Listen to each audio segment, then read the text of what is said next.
Hi, everybody. So I'd like to welcome everybody to our online version of our 2021 Ratepayer Meetings. And I'd also like to thank you for taking time out of your schedule to watch these short videos. Again, we're doing kind of a hybridized version of our Ratepayer Meetings just in recognition of the public health measures around COVID, and just recognizing that there's still measures around public meetings and gatherings in public places. So we felt that this was the best way to get some information out to you. And as this opens up, hopefully here at the end of June and into the front end of summer, we do anticipate maybe an opportunity to meet later in the summer, early fall, and get a chance to get out and travel to some of the communities within special areas to meet with you in person and face to face. So, but in the meantime, please take some time, watch some of these video clips, and hopefully you get some information out of this. So once again, thanks for joining in. So a few things that I'd like to just talk about from my office. Just a quick update in regards to our response to COVID pandemic and how we've modified our operations around that. I thought I'd spend a quick minute talking about upcoming municipal elections to be held in October of this year. Also, our involvement in the province's initiatives around red tape reduction and the work that we're doing on that initiative. I thought I'd also spend some time just giving an update on the Special Areas Water Supply Project, where we're at with that and what the status of that project is. And then also talk about a new initiative that Special Areas is partnering on developing further irrigation throughout Special Areas and partnering with the MD of Acadia and doing some look on what potential exists within this part of the province for further irrigation work. So the first item that I thought I'd just kind of quickly cover off is the Special Areas response through the COVID pandemic. So again, early on, our focus was on protecting critical and essential services to ratepayers of Special Areas, and that continues to be our focus. Obviously, you may have noticed that we've modified some of our operations to reduce kind of the person-to-person contact. So we've encouraged and asked our staff to work remotely for as much as possible, and including working from home as well. Our district offices in both Concert, Oyen, Hanna, and our Youngstown Service Center do remain open to the public. And we've also launched an online payment service that you can use for paying utilities, property taxes, and lease rentals as well. Also on the pandemic, I do just want to give a quick shout out to all the ratepayers. I do want to thank you for your patience and understanding as we work through this, and also just recognize the efforts of staff to accommodate, you know, the remote working and working from home. Again, I recognize not ideal, but giving the world that we live in and the situation around it, again, I do appreciate your patience and understanding as we work through this. Municipal elections, you may be aware that they are planned to be held on October the 18th of this year. Special Areas does take part in that through the Local Authorities Elections Act. Nominations here will be accepted until noon on September the 20th. And again, this election is for representation on the Special Areas Advisory Council. So Special Areas has 13 subdivisions, which would each be eligible to elect a local representative onto the Advisory Council. And then the role of Advisory Council, as you may be well aware of, their role is really about advising on a high level the Special Areas Board and the Minister of Municipal Affairs on, you know, any matters that impact the Special Areas. That might include public land policy, budget and expenditure, and items like that. This also is going to be the first municipal election that will be held with a potential Senate election and or possibly a referendum question as well. So I just encourage, if you have any questions around the upcoming municipal election, or if you're interested in a nomination, you can visit any of our district offices or visit our website as well, and we should have more information posted there. The next thing I'd like to talk about is just the work that we've been doing in regards to red tape reduction. So again, the province has initiated a program where they're looking to reduce the amount of red tape by 1/3 by March of 2023. And how they're defining red tape is any interaction that a ratepayer has with the government in terms of forms, policies, regulation. They would like to reduce that by a third. And so as a public crown agency under the GOA, Special Areas Board will be participating in that work. So we will be looking at all of our, I'll say, administrative burden and looking at ways to reduce that by 1/3 over the next number of years. So right now we've completed phase one. So under that, we've reduced the amount of red tape involved in ratepayers' interactions with special areas by about 12%. We're currently working in phase two right now, which we anticipate to get to 20% reduction in the amount of, I'll say, requirements that ratepayers have of special areas. And then phase three, which is kind of the final initiative on this, that will be ending in March of 2023.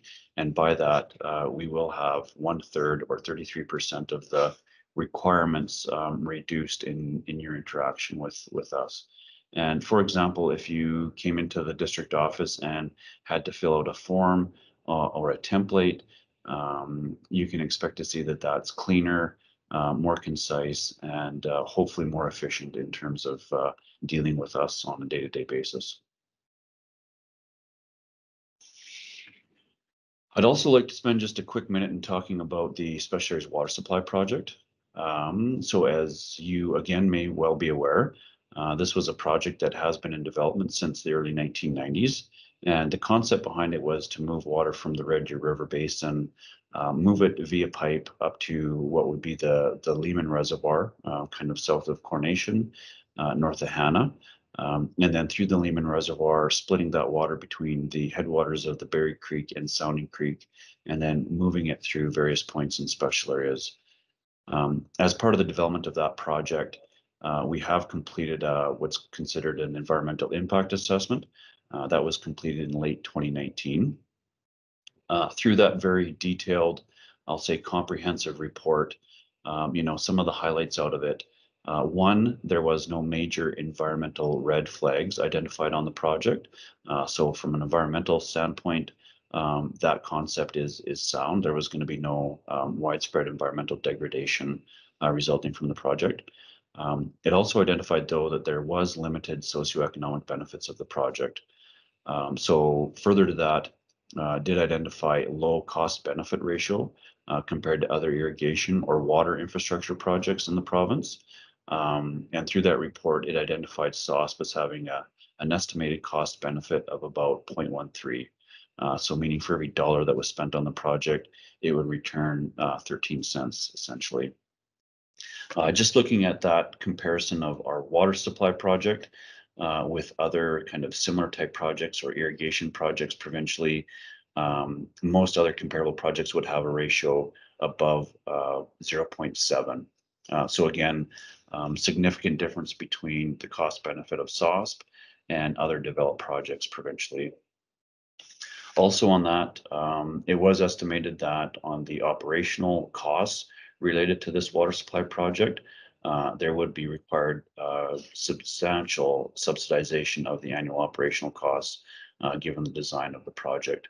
So for example, total operational costs were estimated on SOSP at about $5.6 million.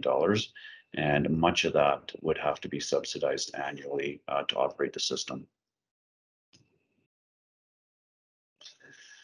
So the status of the project right now. So as I'd mentioned earlier, we had completed the EIA in late 2019, and in March of 2020, Special Areas and Council hosted 3 community information sessions where we presented a lot of the findings out of the environmental impact assessment. Through that process, we had 80 ratepayers and interested parties attend those meetings, and we had over 118 online responses through that as well.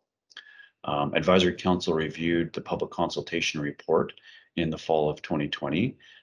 In that report, we had framed kind of 3 options for the project to move forward.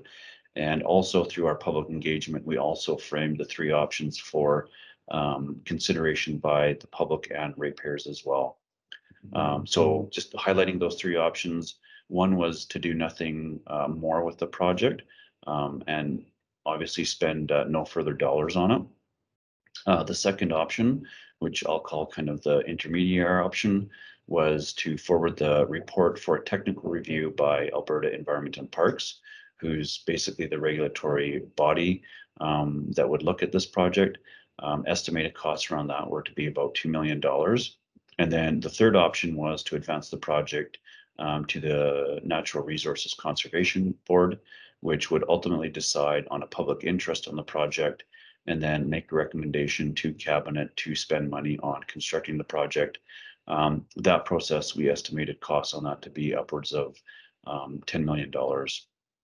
The decision of Advisory Council in fall of 2020, it was decided at that time not to put anything further into the project. And so essentially just leave the project where it's at and look at other opportunities. So kind of running not in parallel or tandem with SAWS, but a new opportunity that did arise in the fall of 2020 was Special Areas was approached by a partnership consisting of our municipal neighbors of the MD of Acadia, Canada Infrastructure Bank, and Alberta Ag and Forestry. And that partnership, the request was to look at, other irrigation specific projects within this part of the province, including Special Areas and the MD of Acadia. So what we're doing is looking at that potential, looking at it from the regional perspective and trying to determine if there is, I'll say, a conceptual project that we could advance specifically around irrigation. We're hoping to have this work completed by the late fall or early winter of 2021. And the report or the ultimate recommendation will provide direction on the potential for irrigation development in this part of the province. So what we'll be doing in the meantime is we'll be investigating technical and financial or economic feasibility of developing irrigation in Special Areas or the MD of Acadia.